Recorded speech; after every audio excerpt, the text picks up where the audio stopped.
कहानी की शुरुआत होती है स्कॉटलैंड के एक छोटे से शहर से, जहां पर हमें हेलम नाम के टीनेजर लड़के को दिखाया जाता है जो अपने पिता के साथ रहता है। उसके पिता की बहुत बड़ी संपत्ति है। हेलम का एक ट्री हाउस भी है जहां से वो दूरबीन से हर एक पर नजर रखता है। ये उसकी हॉबी है। साथ ही जो कुछ वो देखता है उसे डायरी में लिख लेता है। हेलम अपने घर वापस आता, उसे पता चलता है कि उसकी सिस्टर यूनिवर्सिटी जाने वाली है, जिससे वो बहुत निराश हो जाता है क्योंकि उसकी जिंदगी में पहले बहुत अकेलापन है। वो अपनी सिस्टर, अपने फादर और स्टेप मॉम के साथ रहता है। वो अपनी स्टेप मॉम को बिल्कुल पसंद नहीं करता। आज से 2 साल पहले उसकी मॉम की मृत्यु हो गई थी और वो अपनी स्टेप मॉम को अपनी असली मॉम की मृत्यु का कारण समझता है। रात को उसकी सिस्टर कहती है हम दोनों क्लब चलते हैं। वो मना कर देता है क्योंकि उसे अकेले रहना पसंद है। रात को वो अपनी दूरबीन से पास वाले घर में देख रहा होता है जहां पर एक फैमिली है। वो उनका स्केच बनाता है। तभी उसे नीचे गाड़ी की आवाज आती है। वो देखता है कि उसके डैड और उसकी स्टेप मॉम घर वापस लौट आए हैं। वो उन पर भी नजर रखता है। वो देखता है कि वो दोनों बेडरूम में किस कर रहे हैं। इसके बाद वो अपने ट्री हाउस में सो जाता है जहां पर उसकी मॉम की एक बहुत बड़ी फोटो भी है। अगली सुबह उसकी सिस्टर यूनिवर्सिटी के लिए जा रही होती है। वो हेलम को आवाज देती है। हेलम सुनता है लेकिन वो उसके सामने नहीं आता और जब उसकी गाड़ी चल देती है, हेलम उसकी गाड़ी के पीछे भागता, उसे आवाज देता है और उसकी सिस्टर उसकी आवाज नहीं सुनती। उसकी गाड़ी आगे निकल जाती है। हेलम अपनी सिस्टर के जाने से बहुत उदास है। अब दिन में जब वो अपनी फैमिली के साथ लंच कर रहा होता है तो उसके डैड कहते हैं कि जिस तरह से तुम्हारी सिस्टर यूनिवर्सिटी गई है उस तरह से तुम्हें भी जाना होगा। तुम नए दोस्त बनाओ और अपनी अर्निंग के सोर्स ढूंढो। और वो कहता है कि मैं यूनिवर्सिटी नहीं जाना चाहता, ना ही मैं दोस्त बनाना चाहता हूँ, मैं इसी घर में रहूंगा। दरअसल हेलम को लगता है कि उसकी स्टेप मॉम उसे यहाँ से भगाना चाहती है, इसीलिए वो यहाँ से चला जाता है। शाम को जब वो वापस लौटता है तो देखता है कि उसके डैड और स्टेप मॉम उसी के बारे में बात कर रहे हैं। उसके डैड कहते हैं कि मैं हेलम को मना लूंगा। हेलम वहां से चला जाता है और उस झील के पास आ जाता है जहां पर उसकी मॉम की बोट डूब गई थी, जिससे उनकी 2 साल पहले मृत्यु हो गई। यहाँ पर उसके डैड भी आ जाते हैं। वो अपने डैड से पूछता है क्या आपने और स्टेप मॉम ने मेरी असली मॉम को यहाँ पर डुबाकर मार दिया था। उसके डैड कहते हैं कि इस बात में कोई सच्चाई नहीं है। तुम्हारी मॉम ने उस रात को बहुत ज्यादा स्लीपिंग पिल्स खा ली थी, जिसके बाद वो यहाँ पर आई और पानी में गिर गई। वो बाहर नहीं निकल पाई, इसमें हमारी कोई गलती नहीं है। और हेलम को इन सब बातों पर विश्वास नहीं है। अब जब वो अपने ट्री हाउस में जाता है तो देखता है कि कुछ लड़कों ने उसके पूरे ट्री हाउस को खराब कर दिया है। इसीलिए वो सारा सामान लेकर अपने घर में आ जाता है। उसकी स्टेप मॉम को उसकी वो डायरी मिल जाती है जिसमें वो लोगों के स्केचेस बनाता था, उनके बारे में हर एक चीज लिखता था। उसके बारे में भी हेलम ने बहुत कुछ लिखा हुआ है जिसे वो पढ़ लेती है। और अब वो हेलम के ट्री हाउस में जाती है जहां पर हेलम है। उसके हाथ में उसकी डायरी होती है। हेलम कहता है कि ये मेरी प्राइवेट डायरी है। उसकी स्टेप मॉम कहती है कि मैं ये पढ़ चुका हूँ। हेलम को अपनी मॉम की याद आती है और अब गुस्से में वो अपनी स्टेप मॉम के गले को पकड़ लेता है। पर उसकी स्टेप मॉम सच में एक अच्छी इंसान नहीं होती। वो उसे सिड्यूस करना शुरू कर देती है, जिस वजह से हेलम अपने आप को संभाल नहीं पाता और ये दोनों इंटीमेट हो जाते हैं। और अब उसकी स्टेप मॉम उसे ब्लैकमेल करती है कि उसे घर छोड़कर यहाँ से जाना होगा। हेलम के पास अब कोई रास्ता नहीं है। अगले दिन ही वो ट्रेन पकड़कर ईडनबर्ग पहुंच जाता है। वो एटीएम से पैसे निकालने की कोशिश करता है लेकिन उसे पता चलता है कि उसके अकाउंट में एक भी पैसा नहीं है। इसीलिए एक बिल्डिंग के टेरेस पर रात उसे गुजारनी पड़ती है। अगली सुबह जब वो नीचे देखता है वहां पर उसे एक लेडी दिखती है जिसकी शक्ल हूबहू उसकी असली मॉम की तरह है। वो उसका पीछा करता है और उसका पीछा करते हुए वो बेलमोरल होटल पहुंच जाता है। इस लेडी का नाम केट है और वो इस होटल में एडमिनिस्ट्रेटर के तौर पर काम करती है। हेलम उसे दूर से बहुत ध्यान से देख रहा होता है। केट उससे पूछती है कि तुम्हें क्या चाहिए। वो कहता है कि मुझे जॉब चाहिए, जिसके बाद वो किचन पोर्टर पर उसे जॉब दे देती है। यहाँ पर उसका एक सीनियर भी होता है जो उससे बहुत रूडली बात करता है। दरअसल उसे ये काम बिल्कुल पसंद नहीं है। वो हेलम से कहता है अगर तुम्हें यहाँ पर काम करना है तो मेरी शर्तों पर मेरे तरीके से काम करना होगा। हेलम उसकी हाँ में हाँ मिलाता है और अब शाम को केट का पीछा करता है। वो उसकी बिल्डिंग को देख लेता है जहां पर वो रहती है। उसके पास रहने का कोई ठिकाना नहीं है, इसीलिए उसे फुटपाथ पर ही सोना पड़ता है। साथ ही वो अपनी मॉम की फोटो को भी देखता है। दरअसल वो अपनी मॉम को बहुत मिस करता है। इसीलिए जब भी वो काम पर जाता है हमेशा वो केट को देखता रहता है। अब वो एक दिन केट के घर में चुपचाप अंदर एंटर हो जाता है। उस वक्त जब केट घर पर नहीं होती, वो घर की विंडो से बाहर देखता है, जहां से उसे होटल का क्लॉक टावर साफ साफ दिखता है। तभी उसे किसी के आने की आहट सुनाई देती है। वो विंडो से बाहर चला जाता है। असल केट घर वापस आ चुकी है। वो केट को छुप छुप कर देखता है, क्योंकि ये उसकी पुरानी आदत है। वहीं उसे काम करते हुए बहुत दिन हो चुके हैं, इसीलिए उसका जो सीनियर होता है उससे उसकी दोस्ती हो चुकी है। और अब हेलम सबसे बचता हुआ होटल के क्लॉक टावर के ऊपर चला जाता है, जहां से वो केट के घर को, उसके अपार्टमेंट को आराम से देख सकता है। वो तय करता है कि यहीं पर वो रात को सोएगा, ताकि वो केट के ऊपर स्पाई यानी कि जासूसी कर सके, जैसी उसकी आदत है। और जब वो ऊपर से नीचे आ रहा होता है, तभी सीनियर मैनेजर उसे देख लेता है और वार्निंग देता है कि दोबारा इस जगह पर मत आना, तुम्हारा यहाँ पर आना अलाउड नहीं है।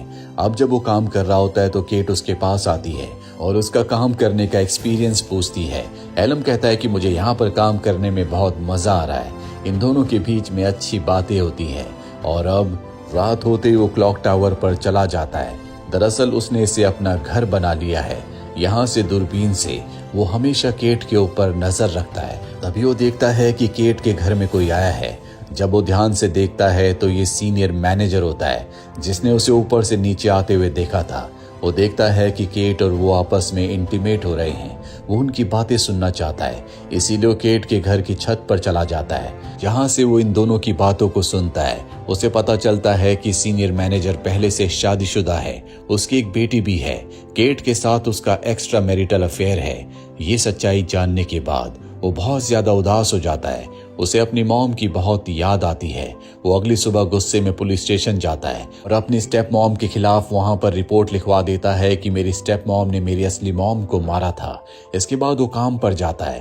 पूरा दिन काम करने के बाद जब वो ऊपर क्लॉक टावर पर जा रहा होता है तो सीनियर मैनेजर उसे देख लेता है। वो भी चुपके से ऊपर क्लॉक टावर में पहुंच जाता है। उस वक्त हेलम अपनी दूरबीन से केट को ही देख रहा होता है और अब सीनियर मैनेजर उसे काम से निकाल देता है। हेलम कहता है कि मुझे तुम्हारे और केट के बारे में सब कुछ पता है, मैं तुम्हारी वाइफ को सब कुछ बता दूंगा। पर वो उसकी धमकी से नहीं डरता और उसे काम से निकाल देता है। उसी रात को हेलम होटल के रिकॉर्ड से सीनियर मैनेजर के घर के एड्रेस को निकाल लेता है और अगली सुबह उसके घर पहुंच जाता है। सीनियर मैनेजर जब उसे अपने घर पर देखता है तो डर जाता है और कहता है कि मेरी वाइफ को कुछ मत बताना, इसके बदले तुम्हारी जॉब तुम्हें वापस मिल जाएगी। हेलम उसकी वाइफ को कुछ नहीं बताता, उसकी जॉब उसे वापस मिल चुकी है। अब उसे केट अपने केबिन में बुलाती है और कहती है कि होटल में एक नई वैकेंसी है फ्रंट पोर्टर की, जिसकी यूनिफॉर्म भी बहुत अच्छी है। वो उस पोस्ट के लिए अप्लाई कर देता है। उसे वो पोस्ट मिल जाती है, जिससे हेलम बहुत खुश हो जाता है और अब रात को केट के छत पर जाता है। वहीं हमें होटल के सीनियर मैनेजर को दिखाया जाता है, जो क्लॉक टावर से हेलम की दूरबीन से उसे देख लेता है कि वो केट की छत पर है। जिसके बाद वो केट के घर जाता है और केट के साथ इंटीमेट होता है। ऊपर से हेलम इस सब कुछ देख रहा होता है। सीनियर मैनेजर को पता है कि हेलम ऊपर से सब कुछ देख रहा है, पर उसे इस बात से कोई फर्क नहीं पड़ता। इसके बाद हेलम वापस क्लॉक टावर में आ जाता है और अपनी मॉम के लेटर को पढ़ता है, जो कि उसके बर्थडे पर उसकी मॉम ने उसे दिया था। दरअसल आज उसका बर्थडे है। अगली सुबह जब वो काम पर जाता है तो उसके पास केट आती है, उससे बर्थडे विश करती है, जिससे हेलम को बहुत खुशी होती है। यहाँ पर उसका नया सीनियर भी है, जिसका नाम एंडी है। रात को ये तीनों के तीनों ड्रिंक करने के लिए जाते हैं, क्योंकि हेलम आज 18 साल का हो चुका है।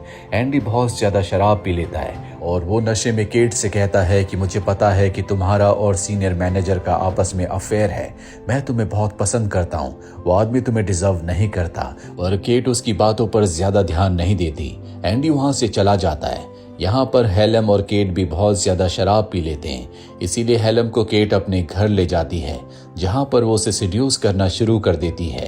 हेलम उसे किस करता है और कहता है कि इससे ज्यादा मैं कुछ नहीं कर सकता, पर मैं तुम्हारे साथ सो जरूर सकता हूँ। इसके बाद ये दोनों के दोनों एक बेड पर सो जाते हैं। वहां से हेलम उसी रोशनदान को देखता है, जहां से वो सीनियर मैनेजर को और केट को नीचे इंटीमेट होते हुए देखा करता था। आज केट के साथ वक्त बिताकर वो बहुत खुश है। अगली सुबह वो केट के पास जाता और कहता है कि मैं तुम्हारे साथ डेट पर जाना चाहता हूँ, पर केट साफ साफ मना कर देती है और कहती है कि रात को जो कुछ हुआ उसे भूल जाओ। हेलम इसके बाद रिसेप्शन पर आ जाता है जहाँ पर वो एंडी के साथ खड़ा होता है। तभी एंडी को कॉल आता है और अब वो हेलम से कहता है कि तुम्हें 405 में किसी लेडी ने बुलाया है, अर्जेंट है। जिसके बाद हेलम 405 रूम में चला जाता है। वहां पर कोई नहीं होता और अगले पल उसके सामने केट आ जाती है। केट कहती है कि मैंने तुम्हें यहाँ पर बुलाया है। इसके बाद ये दोनों एक दूसरे को किस करते हैं और इंटीमेट हो जाते हैं। दरअसल केट को भी हेलम का साथ अच्छा लगता है। उस देर के बाद केट जब बाहर जाती है तो सीनियर मैनेजर उससे लड़ रहा होता है। दरअसल केट उससे नाराज है। वो उसे मनाने की कोशिश कर रहा है और उसे मनाने के चलते वो उसके घर पहुंच जाता है। हेलम भी इनका पीछा करता है। वो देखता है कि सीनियर मैनेजर केट के साथ जबरदस्ती करने की कोशिश कर रहा है, इसीलिए अंदर जाकर वो सीनियर मैनेजर के ऊपर हमला कर देता है और सीनियर मैनेजर उसे पंच मारकर नीचे गिरा देता है और उसके बारे में सब कुछ केट को बता देता है कि किस तरह से क्लॉक टावर से दूरबीन से वो छुप छुप कर उसे देखता है और कई बार उसके छत की रोशनदान से भी सीनियर मैनेजर वहां से चला जाता है। और अब केट हेलम से पूछती है, क्या तुम मेरा सच में पीछा किया करते थे? तुम ऐसा क्यों करते थे? वो बताता है क्योंकि तुम्हारी शक्ल मेरी मॉम से मिलती है। और केट उससे बहुत ज्यादा नाराज है, इसीलिए वो उसे जॉब से निकाल देती है। अगली सुबह जब केट होटल के पास पहुंचती है तो वहां पर हेलम उसका इंतजार कर रहा होता है।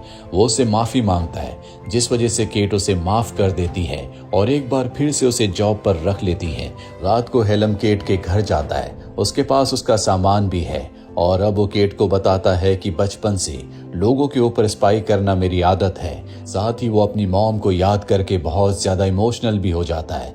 केट उसे कंफर्टेबल करती है और अब अगले दिन हेलम उसे दूरबीन दिखाता और बताता है कि किस तरह से वो दूरबीन से उस पर नजर रखा करता था। ये दोनों एक दूसरे के साथ बहुत अच्छा टाइम स्पेंड करते हैं। अब जब हेलम अपने काम पर होता है तो वहां पर उसके डैड और उसकी स्टेप मॉम आ जाते हैं। दरअसल उन्हें पुलिस स्टेशन से उसका पता चला था जहां पर हेलम ने अपनी स्टेप मॉम के खिलाफ रिपोर्ट लिखवाई थी। तभी वहां पर केट भी आ जाती है और जब उसके डैड केट को देखते हैं तो हैरान हो जाते हैं क्योंकि उसकी शक्ल उनकी पहली वाइफ से मिलती है, पर वो उसे कुछ नहीं कहते। दरअसल वो यहाँ पर हेलम से एक डॉक्यूमेंट पर, एक प्रॉपर्टी के पेपर पर सिग्नेचर करवाने के लिए आए हैं। वो हेलम से कहते हैं कि मेरे ऊपर कर्जा है, तुम्हारी मॉम ने अपनी विल में तुम्हारा नाम लिखा है, तुम्हें इस पेपर पर, इस प्रॉपर्टी के डॉक्यूमेंट पर सिग्नेचर करने होंगे। पर वो ऐसा करने से मना कर देता है क्योंकि उसे पूरा विश्वास है कि उसकी स्टेप मॉम ने, यानी कि उसके डैड की जो दूसरी वाइफ है, उन्होंने उसकी मॉम को मारा है। इसीलिए रात को जब वो अकेला होता है तो उसकी स्टेप मॉम के प्रति उसके दिल और दिमाग में जो हेट्रेट होती है वो और भी ज्यादा बढ़ जाती है। वो अपने घर वापस जाता है और अपनी मॉम को कपड़े में बांधकर झील में फेंक देता है, पर जल्दी उसके अंदर की इंसानियत जाग जाती है। इसीलिए वो उन्हें वापस निकाल लेता है, जिससे उसकी स्टेप मॉम की जान बच जाती है। वो उनसे माफी मांगता है। वो गुस्सा होकर वहां से चली जाती है और अब उसके डैड वहां पर आते हैं और कहते हैं कि तुम अपनी मॉम की मृत्यु के लिए दूसरों को ब्लेम कर रहे हो, पर सच्चाई ये है कि तुम्हारी मॉम मेरे साथ नहीं रहना चाहती थी, इसीलिए उन्होंने अपनी जिंदगी का खात्मा कर लिया।